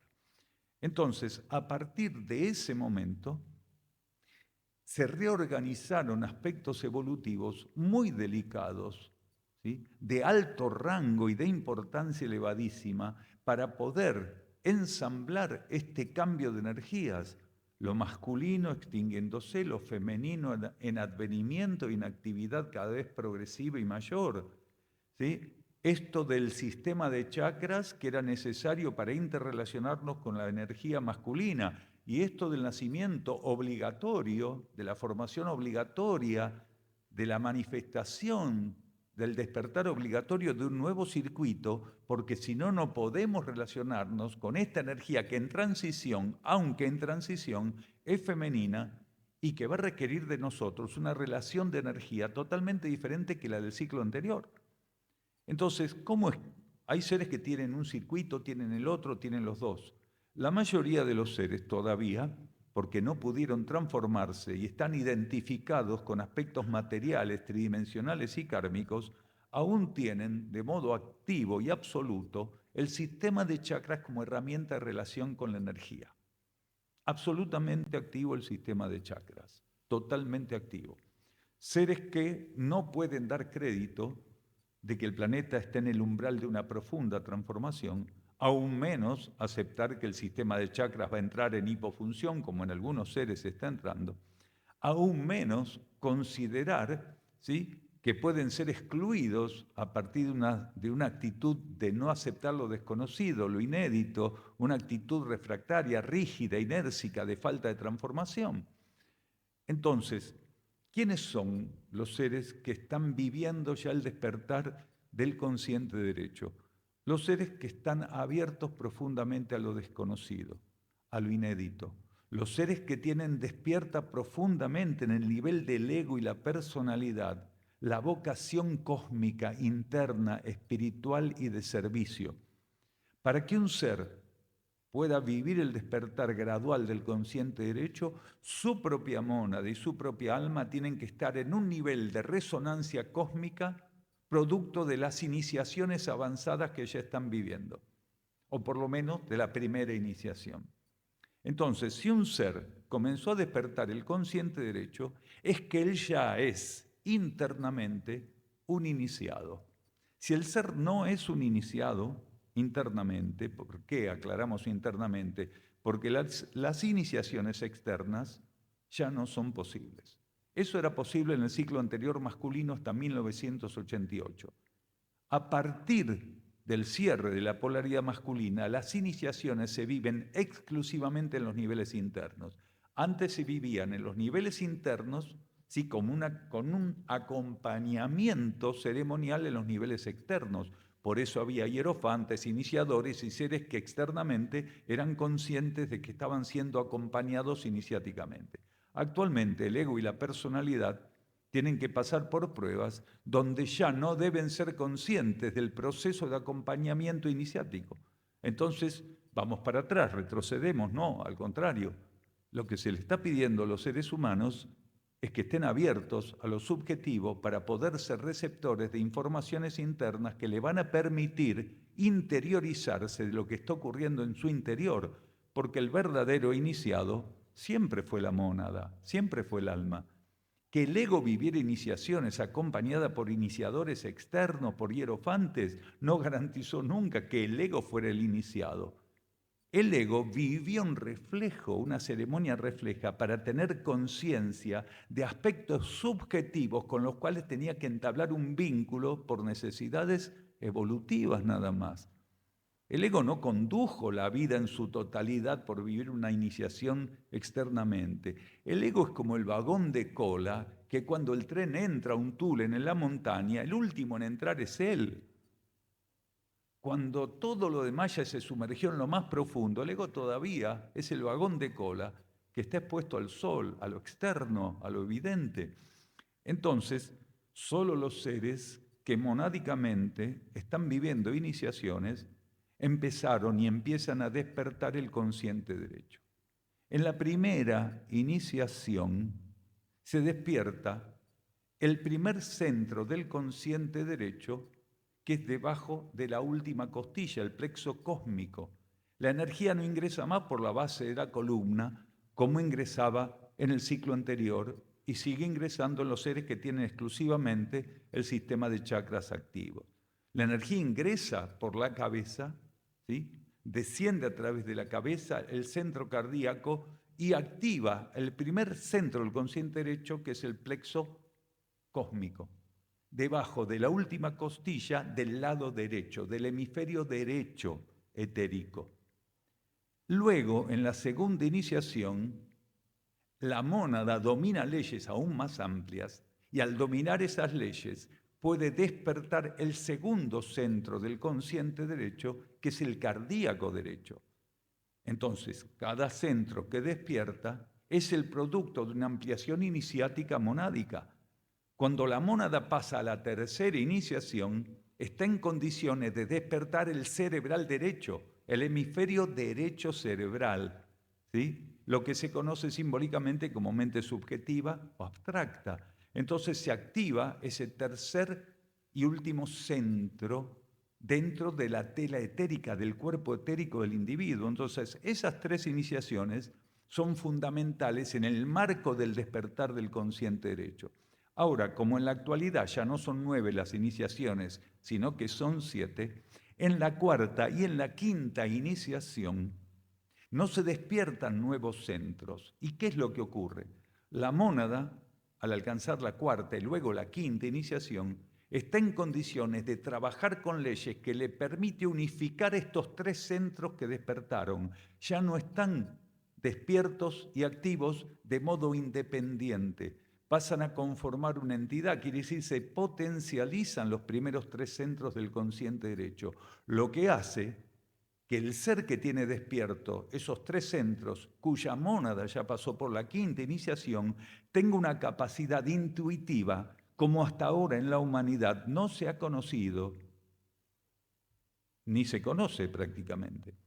Entonces, un ser que pasa por 4ª o 5ª iniciación ya tiene suficientemente despierto, aunque esté volcado a la materia, al tratamiento de la materia, la realidad o el órgano intuitivo, quiere decir la conciencia intuitiva.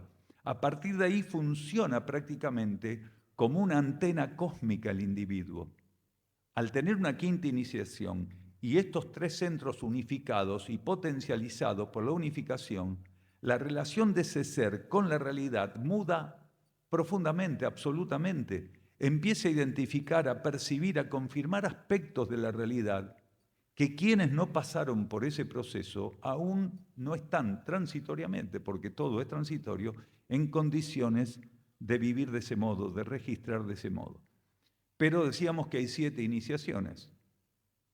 En esas 2 iniciaciones finales, después de la 5ª, se despiertan los centros superiores del consciente derecho, que por su potencial no pueden despertarse en el cuerpo etérico del individuo como los otros 3 lo hicieron.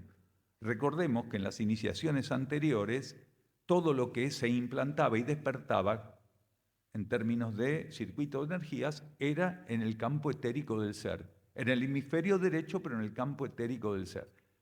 En la 6ª iniciación se despierta en el individuo de los 2 centros restantes el de menor potencia. La 6ª iniciación, ¿sí?, es la que habilita el despertar del 2º centro que se conoce como supraluminar. ¿Por qué? Porque no está en la tele etérica, está en el campo supraluminar, que es decir, en el espectro áurico del individuo. El aura del individuo, ya en esa etapa, en la 6ª iniciación, tiene condiciones, cualidades, alcances, vectores magnéticos y vibratorios que cuando no se es iniciado no existen. El aura en esa etapa ya es una herramienta cósmica del ser. Entonces despierta en la 6ª iniciación el 2º centro supraluminar, el menos potente de los 2 centros que restaban. Finalmente, en la 7ª y última iniciación, despierta el primer centro supraluminar, que es de una potencia inimaginable. El individuo en ese momento cierra las posibilidades iniciáticas que son relativas a la oportunidad evolutiva que tuvo estando presente en todo un ciclo extenso en la superficie del planeta.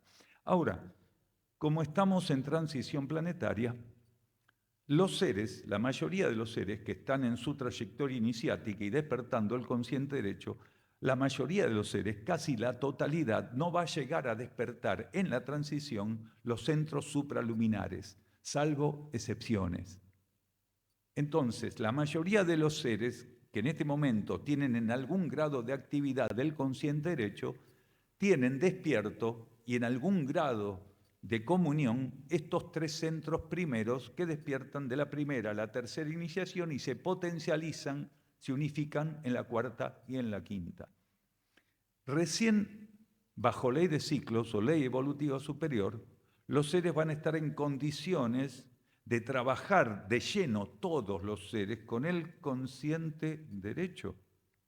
Todos los seres que estén presentes en la superficie del planeta van a estar trabajando en alguna medida con el consciente derecho. Y todos, salvo que sean retirados por algún motivo, ¿sí?, antes de terminar las iniciaciones, todos van a terminar, todos van a concretar, ¿sí?, el despertar de los centros supraluminares, con una diferencia, que bajo ley de ciclos, los 5 centros del consciente derecho, los 3 de la teletérica y los 2 del campo supraluminar, no van a necesitar de lo que hoy necesitan la 4ª y 5ª iniciación.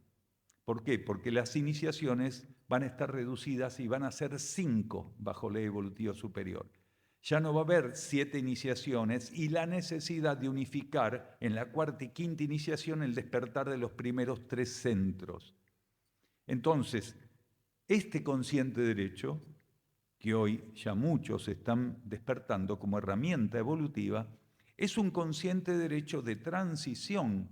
No va a tener, no tiene, ni va a tener a lo largo de la transición el voltaje y el alcance de los centros del consciente derecho bajo ley evolutiva superior, que van a expresar un voltaje totalmente diferente. Quiere decir, hoy la intensidad del consciente derecho está disminuida en función de estar en un campo de cohabitación entre la ley de karma y la ley evolutiva superior. Pero cuando ya el consciente derecho esté activo de lleno bajo ley de ciclos, entonces con una síntesis iniciática y un voltaje superior iniciático, porque por más que sean dos iniciaciones menos, el voltaje de cada una es totalmente diferente. Para que entendamos, el alcance iniciático bajo ley evolutiva superior es aproximadamente en voltaje, en intensidad y en profundidad cósmica, unas 10 veces superiores al alcance iniciático actual.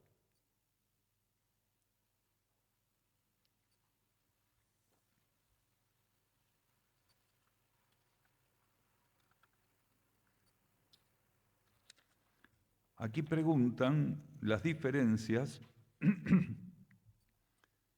sobre la planificación interna, la vocación y el propósito. ¿Sí? Diferencias entre planificación interna, vocación y propósito. Planificación interna es aquello que nosotros denominamos, en este tipo de profundización filosófica, denominamos a aquello que el alma propone al ego antes de encarnar. El ego encarna con una planificación. Estamos hablando, y esto hay que puntualizarlo, de un ego que tiene la suficiente madurez como para ingresar a la materia con una disminución de la obsesión material y de la compulsividad material.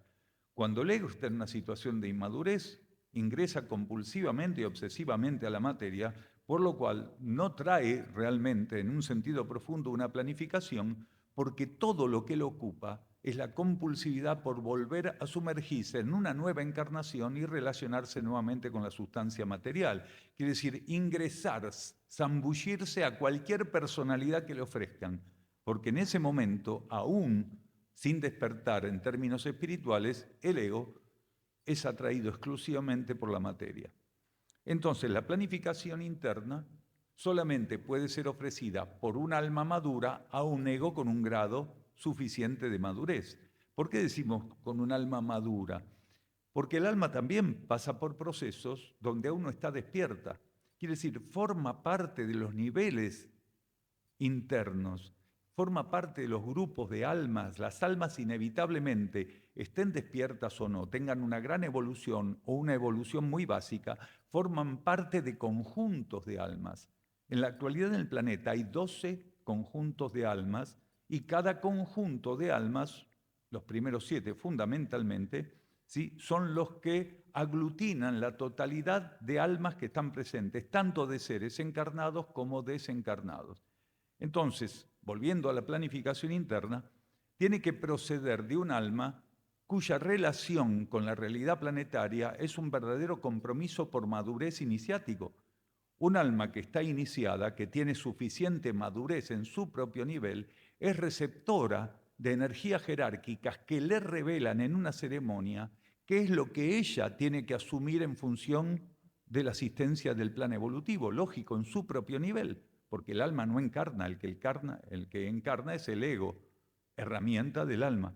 Entonces, si el alma ya tiene esa relación, está despierta, y en una ceremonia se torna receptora de lo que las jerarquías de su grupo interno le ofrecen, automáticamente, cuando llegue el momento de habilitar nuevamente el ego para ir a la materia, el alma lo va preparando para que el ego asuma parte de la planificación que ella sintonizó para ejecutarla en nombre del alma en la materia. Ahora, esto tiene que entenderse como algo que está fuera de lo que nosotros convencionalmente consideramos transmitir, porque nosotros consideramos transmitir un protocolo donde ideas, esquemas, pensamientos, sentimientos y distintas condiciones simbólicas están involucrando el término transmitir. El alma no tiene idioma. El ego desencarnado no tiene idioma. El idioma es algo que se ensaya cuando el ego ingresa a la materia y según dónde ingresa aprende un idioma. Según en qué sector del planeta encarne, va a tener un lenguaje materno, paterno. Entonces, el alma lo que hace, ¿sí?, para transmitir aquello que tiene que transmitir al ego y que podemos definir como planificación interna, ¿sí?, son impulsos, estímulos vibratorios, magnéticos y energéticos. El ego es capaz, según el grado de madurez, de decodificar un cierto grado de intensidad magnética, vibratoria y energética de lo que el alma le está irradiando. Cuando él sintoniza esos estímulos, lo que está haciendo es aceptar su planificación interna. Cuando él ingresa a la materia, cuando él es llevado hacia la materia a través de los protocolos que corresponden hasta ahora en el planeta bajo la ley de karma, se le ofrece sustancia mental, emocional y etérico-física, lo que se supone que es una personalidad, para que él, tomando esa personalidad, ingresando al rango tridimensional y kármico, domine las leyes de la materia representado por la mente, las emociones, sentimientos y condiciones etérico-físicas. Entonces, tiene que llevar ese cuerpo, ese centro emocional y esa mente a adherir a lo que él adhirió estando en los niveles internos de los cuales fue depositario. El alma lo irradió con patrones vibratorios, magnéticos y energéticos. Él aceptó en una ceremonia eso. Pero el problema es, primero, que él recuerde aquello. No puede imponer, orientar o participar a la personalidad si él mismo, cuando ingresa a la materia, se identifica brutalmente con las propuestas de las fuerzas materiales. Por eso, el ego, para completar su proceso evolutivo, tiene que trascender gradualmente lo que le impone la ley de olvido. Porque cuando el ego encarna, una de las leyes subsidiarias de la ley de karma con la cual tiene que lidiar inmediatamente es la ley de olvido. Si el ego no pasa por la ley de olvido cuando encarna, el nivel de especulación en el cual incurriría, el nivel de comparación, especulación, razonamiento turbio y tóxico en el cual caería, le impediría realmente asumir aspectos evolutivos que solo con la ley de olvido él puede desenvolver. Entonces, la ley de olvido la vence a medida que él comienza a desidentificarse con las fuerzas de la materia que inicialmente lo subyugan y gradualmente le van permitiendo empezar a entender que su origen es interno y que él tiene que buscar el nexo con ese origen, hasta que no solo descubre que su origen es interno, sino que él mismo es vida interna y que él es la extensión de un núcleo interno de existencia que es el alma. Entonces, la planificación interna, como vemos, es algo muy interesante. Es un concatenamiento, o debiera ser, de lo que el alma sintoniza en su propio nivel, transmite al ego y que el ego tiene que consumar en un protocolo y en una ceremonia específica en favor de lo que el alma comprometió. Claro que el ego no va a intentar desenvolver todo lo que el alma comprometió en su propio nivel, porque hay la mayor parte de esa tarea que el alma comprometió, la va a desenvolver y asumir ella en los niveles internos. Pero hay una parte pequeña que es la que le transmite al ego, que es trabajo del ego en nombre del alma consumar en la materia. Entonces, ¿cuál es la diferencia entre planificación interna y vocación? La vocación es lo que debe despertar en el ego y luego transmitir a la personalidad respecto a la relación que él tiene que mantener con el alma. La vocación es la vocación interna, la vocación espiritual. Algunos le llaman vocación de servicio. La planificación interna existe antes de que despierte muchas veces la vocación espiritual, la vocación de servicio. Los egos, que tienen un alma despierta, ingresan a la materia ya con una planificación, pero transitoriamente, generalmente, a través del proceso que impone la ley de olvido, el ego no vive el despertar de su vocación espiritual, sino después de cierto tipo de experiencias que se basan generalmente no absolutamente, pero generalmente en la frustración y en la desilusión. Cuando el ego pasa por vocación, pasa a la vocación interna, viene generalmente de algunas interesantes frustraciones y desilusiones que lo llevan a suponer que tal vez lo que él tiene que hacer es buscar la solución en otro lado. Y termina razonando que ese otro lado puede ser por fuera de las fuerzas materiales que hasta ese momento lo encontraban tan interesado en ellas, ¿sí? Entonces, la vocación es lo que despierta, y la vocación tiene que ser, a partir de una cierta etapa, la prioridad, tanto en la escala de valores como en la escala de prioridades para el ego. Si el ego no tiene en su escala de valores fundamentalmente unirse y conocer aquellos núcleos superiores y desconocidos, entonces todavía su inmadurez no le va a permitir cumplir con su planificación interna. Para cumplir con la planificación interna tiene que haber una vocación profunda de conocer nuestra alma, de conocer lo desconocido, de ir realmente en búsqueda de aquello que no sabemos qué es. Y uno dice, pero es imposible, porque generalmente uno busca lo que tiene alguna idea y que despierta su curiosidad. La curiosidad mata la vocación espiritual. La curiosidad nos aleja de la vocación espiritual. La curiosidad nos puso en relación con la materia como ahora la padecemos, la relación con la materia. Si nosotros supiéramos la cantidad de energía preciosa que desperdiciamos, ¿sí?, en nombre de la curiosidad, intentaríamos gobernar la curiosidad y orientar toda la energía que disponemos en conocer lo que está dentro nuestro, ocultamente. A partir de la persistencia de esa búsqueda interna, la vocación espiritual va a empezar a ampliarse y va a pasar a ser nuestro norte.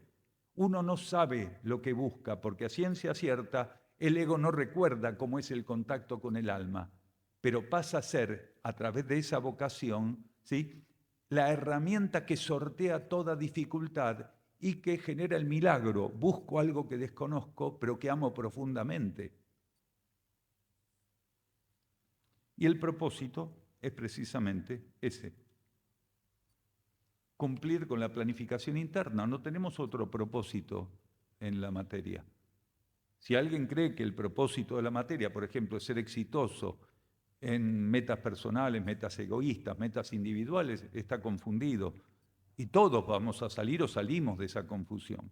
No estoy en la materia para ser exitoso, para tener más que los demás, para saber más que los demás, para dominarlos, para evitar que me dominen. No estoy en la materia para eso.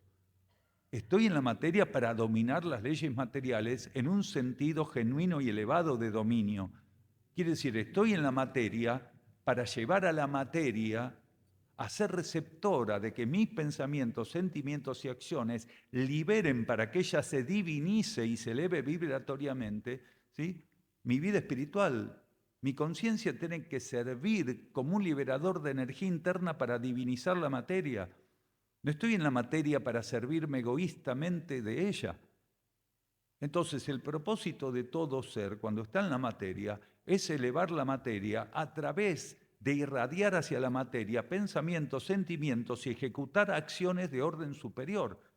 Y las metas individuales, egoístas y personales no son de ningún modo un propósito cuando ingresamos en la materia. Ahora, claro que hay encarnaciones donde transitar ese ensayo de metas egoístas es fundamental. Nadie puede crecer evolutivamente si primero no es egoísta, no es tóxico, no es negativo, no es desequilibrado, desequilibrante, desarmónico, desarmonizante. Quiere decir, todos nosotros, quien más, quien menos, si pudiera recibir algún tipo de información de lo que fue, que afortunadamente está fuera de nuestro alcance, se daría cuenta lo importante que es pasar por encarnaciones donde realmente somos más peligrosos que benéficos para el planeta. Ahora, transitoriamente, ese proceso es válido. Nosotros volvemos a esto de que muchos tenemos que definir la condición de rescatabilidad. En este momento, en esta transición planetaria, es fundamental que ya no nos contentemos con la ilusión, con el entusiasmo de ser autores de cosas positivas. La planificación interna no tiene nada que ver con hacer cosas positivas. La planificación interna tiene que ver con algo que trasciende lo positivo. Estamos recordando que tenemos que ser herramientas que acompañen el cierre kármico del planeta. La ley de karma es positivo o negativo, pero da una opción. A partir de un grado de madurez y compromiso espiritual, tenemos que ser ejecutores de acciones neutras, quiere decir, acciones que sean el producto de pensamientos y sentimientos inspirados por nuestra alma, que nuestra alma no es ni positiva ni negativa. Nuestra alma es una expresión neutra y elevada de corte interior. Entonces ya no es nuestra planificación interna entender, tengo que hacer, ejecutar mi acción positiva diaria. Vieron que hay personas que dicen, algunos lo dicen en serio, hoy hice mi buena acción, hoy ya estoy contento, hice una buena acción.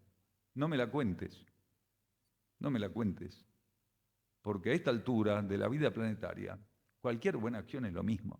Quiere decir, no aporta nada, porque la mayoría elige sus buenas acciones en función de lo que los hace salir mejor en la foto, tener más crédito y mayor reconocimiento. ¿Sí? Entonces, cuando un ser ejecuta una acción neutra, ni la búsqueda de reconocimiento, ni la especulación, ni la expectativa respecto a los resultados tiene alguna importancia para él, porque él sabe que lo que necesita el planeta es elevada neutralidad, no más juego polar, positivo, negativo, negativo, positivo. Entonces, la planificación interna, la vocación y el propósito es comenzar a irradiar y liberar energías que sean inéditas, no más de lo mismo. Estamos en una etapa de transición frente a la oportunidad de liberar aquello que en este planeta no abunda. Y lo que no abunda es energía interior, cósmica, superior. Tenemos que predisponer la situación planetaria hacia lo inédito, hacia lo desconocido. Y precisamente nosotros podemos ser herramientas de lo inédito y lo desconocido. Aquel que libera su energía interna es una herramienta de lo inédito y lo desconocido. Aquel que se dona absolutamente, incondicionalmente al cosmos, se está donando a lo inédito y lo desconocido, porque el cosmos no son las estrellas, las galaxias, los cometas, los meteoros y toda la fantasía que nosotros podemos tener. El cosmos es la conciencia que todo lo rige, que todo lo abarca. Quiere decir, nuestra concepción de vida cósmica es absolutamente sideral. ¿Qué quiere decir? Se puede mirar con un telescopio, se puede medir, se puede fantasear que sabemos que tal estrella es de tal condición, de tal magnitud, que el agujero negro es aquello. El otro viene y dice, no, no es eso, descubrimos que es otra cosa. Quiere decir, aquello que nosotros entendemos y damos crédito como realidad cósmica es solo una apariencia que no tiene sentido. Nosotros tenemos que abrirnos realmente a la esencia cósmica a través de buscar la sintonía interna. Y ahí vamos a conocer lo que es abrirse a lo desconocido y ser herramientas cósmicas de lo desconocido. Gratitud.